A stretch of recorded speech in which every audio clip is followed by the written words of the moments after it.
Magandang umaga sa ating lahat. Dalawa na pong low pressure area ating binabatayan sa loob ng Philippine Area of Responsibility.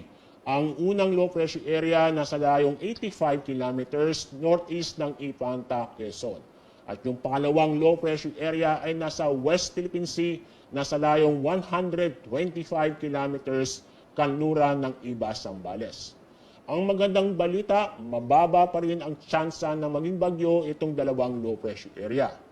Pero dahil sa dalawang low pressure area at habagat, makakaranas pa rin tayo ngayong araw ng mga kalat-kalat na pag-ulan sa malaking bahagi ng bansa.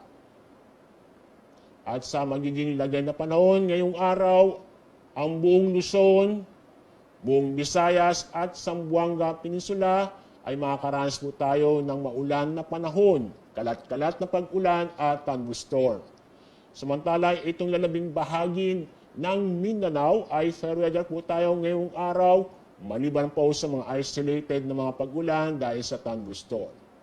Paalala po sa mga kababayan po natin, mag-ingat po tayo dahil sa mga pag-ulan na posibleng magdulot ng pagbaha o pagguho ng lupa, lalo na po sa Luzon at sa Visayas.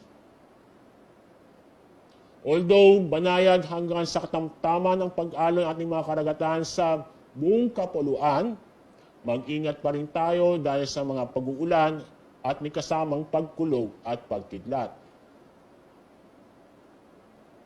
At sa ating weather outlook, di magandang panahon ang ating inaasahan ngayong weekend, Sabado at Linggo sa Metro Manila, Baguio City, Legazpi City at sa Metro Cebu.